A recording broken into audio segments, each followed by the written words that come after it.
This is a video of what the girls were doing the weekend prior to getting dropped off at the Monon High Bridge. So from that Friday beforehand until getting actually dropped off at the bridge on the following Monday, February 13th of 2017, as according to Kelsey German, Becky Patty, and a little bit from Tara German as well. What was going on in her life January, February 2017?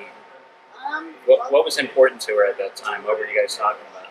It was swim season, so this was going to be the year that we swam together. It would be our first time and last time on the same team ever, so we would talk about that a lot. That it was her last year in middle school, so she was swimming, and so we talked about all the middle school drama that came along with sports, and a lot of she was really into sports, so she played a lot of sports. We talked about all of it, and so we talked about a lot about her freshman year that was coming up, and the things that she wanted to do, and the things she wanted to do together.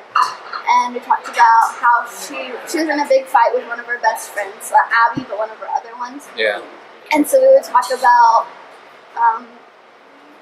kind of like how she wanted to be their friend again and how she wanted to get back to where they were before the fight. There's a lot of drama at that age, right? Yeah, a lot. Was it ever anything specific, or? Not really. It was just like random stuff, like they'd fight over a boy or something. Right. But nothing like, it was all harmless stuff that like any middle schooler goes through, I think. Did she fit in well at school? She was one of the more popular girls. Really?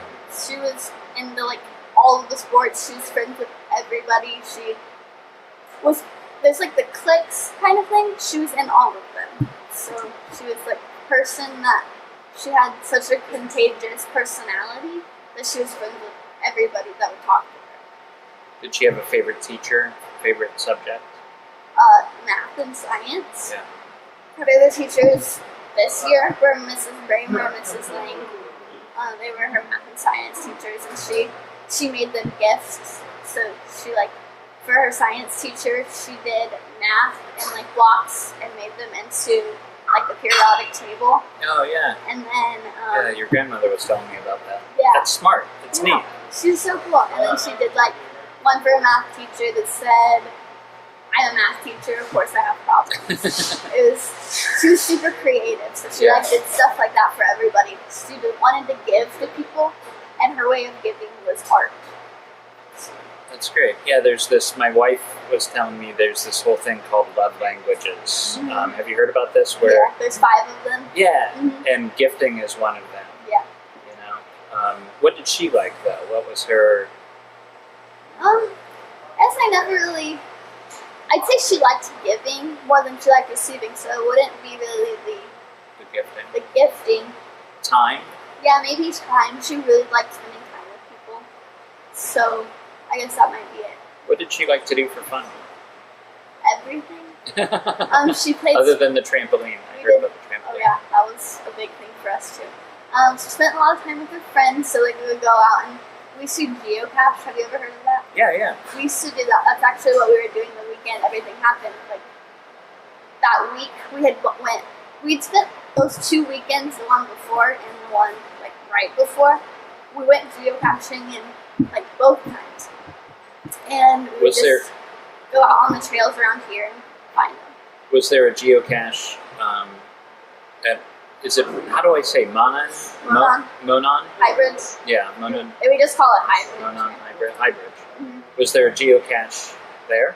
There are 2 of them, but we promised that we would only do it together, so I know she wasn't looking for them.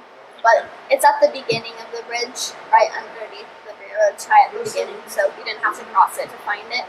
And the other one is on the side of the road, as you drive there. There's one in the woods right there. Oh. Why did she want to go to the bridge that day? Just to walk, or? They want to go out there and take pictures. That's what we used to go out there once or twice a month and just take pictures of everything. And that's what with her phone, or? Mm-hmm. So she was already ready, taking pictures. She had the phone out. Mm-hmm. I'm going to go out there later, but I've seen pictures of it. it looks terrifying. I can't believe it's even like a public thing. There doesn't seem to be any rails or anything. So I wouldn't cross this bridge. Is it too scary for you? I was terrified. So Libby would force me to. She'd be like, come on, I really want to cross it. So she'd have me cross it. I would crawl across the bridge. Yeah, that's what I would probably do. There's like gaps like this big in between. I'm like, no, I'm not doing that. Yeah. She was like fearless. The trains don't run there anymore, right? Okay. I'm picturing Stand By Me where you're halfway through and you gotta... Yeah, no, that would be way too scary, but... Yeah, do people jump off there into the water in the summer? Like, is it too high for that? It's way too high. It's like 62 feet. Oh my god! And it's only like a foot of water at the bottom. So. What do people go out to High Bridge for? Is it a popular like jogging place or exercise or? Everybody goes out to they jog the trail to High Bridge, and then there's like family pictures taken there. People go out there to take pictures. Just the view is absolutely beautiful. If you can get like the first 5 feet, you're still above ground, and so that part's perfectly fine for me. Okay. And there's like a little ledge that you can just sit there and look over the creek, and it's beautiful. So people just go out there and look at it. Is it like how popular is it for people from Delphi? Does everybody know about High Bridge? People my age know about it, but I've found that people that even if they went to school here and lived there their whole lives, there's people that don't know about it. Do kids like to hang out there and just hang out? Like, is that a hangout place? Yeah, lots of kids do. Like, even that day, there were 10, 20 kids there when I dropped them off. And oh, even really? Before. So. There were that many people there? But when I got there, after my dad had been there, and I got there after, and we all started searching, there weren't as many as there were when I dropped them off. So I think maybe there was a little hole in people there at the time everything happened. So there was just that moment when it was just them. Do you remember seeing anybody odd hanging out there when you drop people off? Anybody from out of town? I only saw kids my age there when I dropped them off. I would think a car. Well, I don't want to get into speculation. What's your? It seems just we've talked a couple times, and I'm so glad you came up at CrimeCon because I never really would have gotten to know this case as well. You want to write a book about this, which I think you're probably the only person that should write a book about this. Have you started? I have. How far along are you? It's really hard to write. Oh yeah. You get to a point and you're sitting there crying because your emotions are coming back out. So I finally got to the point where we're in the police station, and it's the part where they're asking us questions and we're getting interrogated so many times. Wait, you were interrogated? Mm-hmm. Well, I was the last one in my family to see the girls because I dropped them off. So, were they mean? Were they mean to you? In the beginning, it was more of they thought they had run away, and so they thought that I knew where my sister was. So they just kept saying they were doing that scare tactic that you learn about in criminology class. They say somebody you know where she is, you have to know where she is because you're the last one to see her. So they were doing that. They just did it a lot. Yeah. So I'm writing kind of about that and my feelings that happened in that moment. That must have been frightening.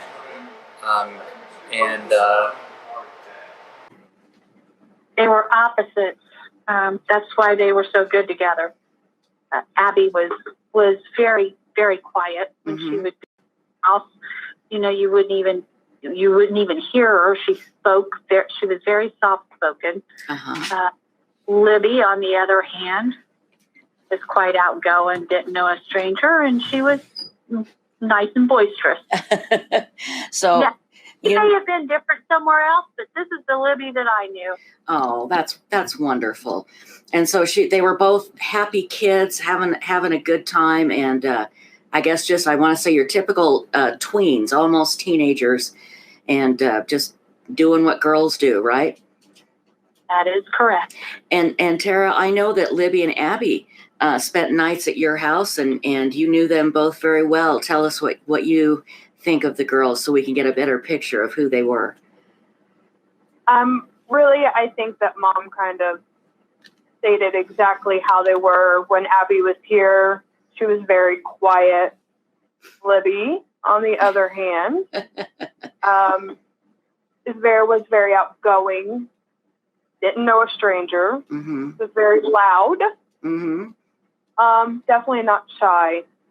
So yes, as Mom stated, they were very opposite. But you couldn't ask for better girls. And Abby was an only child. Is that correct? Yes. Okay. Let's talk about and everybody in chat. I know you have questions, so just hang on here. We're not gonna keep these nice ladies here for 5 or 6 hours. Even though we could, we won't. We'll make it a normal time here tonight. But now this happened February 13th, 2017, and it was a typical day. The kids were out of school. Is that right, Becky? Yes. In our school calendar, we have snow makeup days, Mm-hmm. and it was a very mild winter, and they didn't use their snow days, so they didn't have school Friday or Monday. Friday, Libby had gone with me to do appraisals, so we worked together that day. Mm-hmm. And then Saturday, it's been a while, so I forget some of that. No, I understand. Tara, did she stay with you on Saturday? No. She was at Allison's on Saturday. Friday, was it Friday they stayed at your place? We all went to the movies. Yes. So, and then Sunday was when then Abby came over and stayed with us. Mm-hmm. So, and it was chilly. I remember when they came in on Sunday, it had been chilly. It was freezing, absolutely freezing. Libby and I froze to death on Friday. And I think it was a little better on Saturday. Sunday, they went to the park to because Abby had gotten her softball equipment, and they had gone to the park to with Abby Mm-hmm. to throw the stuff. I do remember there's a picture of Abby, and she had a jacket on. So it was still chilly on Sunday, but then Monday it turned really, really mild.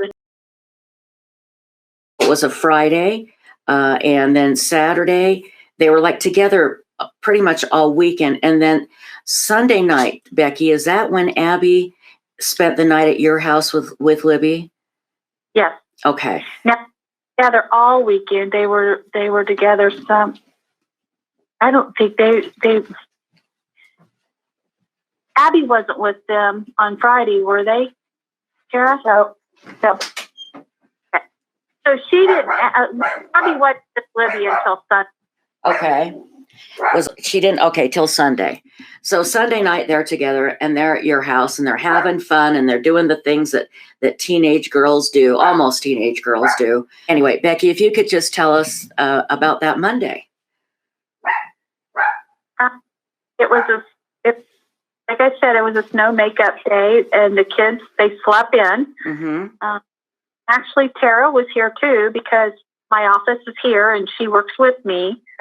So we were out working, and I do know Derek had gotten up.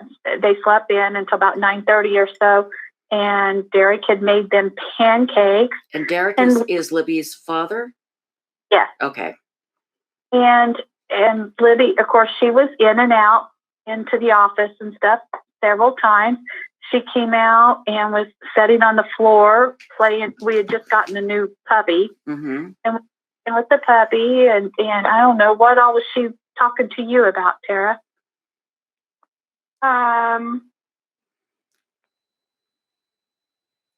She just chit chat, just normal everyday chit chat.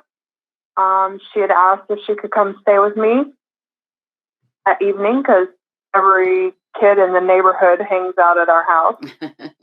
And Libby wants to be where everybody is. The action, yes, where the action is, sure. So we just sat and chit chat while she was playing with Tucker. Mm-hmm. And then, so what made them decide to go to the park that day? I think it was because there were other kids out there. Mm-hmm. And they knew these other kids were out there. And like I said, Libby wants to be where everybody is. Right. I think that's why she wanted to go, is because that's where everybody was at that time. Mm-hmm. Friends of hers, friends of Kelsey's, Right. all of my kids and their friends were all here. Mm-hmm. They were not at the bridge, and they had no plans on going to the bridge. They didn't even know that everybody else was out there. Oh. They ended up, it was Kelsey, her older sister, that ended up taking them to the park, basically, right? Yes. And Becky or Tara, did they go to this park a lot? Is that something that they would do, is they'd go hang out there? They would go out there, especially in the summer, because Kelsey and Libby both were into photography. Mm-hmm. And so was Abby. So because it was nice and there were kids out there, and that was just one of the things they did. There's not a lot to do in Delphi. Right. There's, you've got the park or you got the trails, and so that's what they do. And it was, like I said, it was just a beautiful day. The kids all wanted to be out. And when Kelsey came out and said, "Hey, I'm going to my boyfriend's house before I go to work," Mm-hmm. and Libby stopped. She heard that, and she stopped exactly what she was doing and come in and said, "Hey, will you take us?" And then she, looked at us and said, "Can I go?" And that's when I told her, "Well, you've got to have a ride back. We're working, and I can't stop to go pick you up in a little bit." Right. Well, so then she took them, and who was going to pick them up? Who was the person that was going to pick them up? Libby's dad. Okay. Derek. Derek was going to pick them up. Okay. And so they go to the park, and then they were going to be picked up at, was it 6:30? Was that right? No. What time was it? There was no set time. I had lost some pictures that I had taken, and I needed the pictures, so I'd asked Derek if he would go retake these pictures for me. And so that's what he was doing, and it was over to Frankfurt, which is about a half-hour drive from here. Mm-hmm. And he pictures right in town he needed to take for me, and then he was coming back. So we knew that was only good, and he had already left. Mm-hmm. As a matter of fact, he told me that when Libby called him, he was at Cutler, which is probably 15, 20 minutes from here. Okay. Left about 15, 20 minutes before them. And then Libby called him, and he said, "Well, when I get done, I'll swing by and pick you up." So they weren't going to be there more than an hour and a half or so. Right.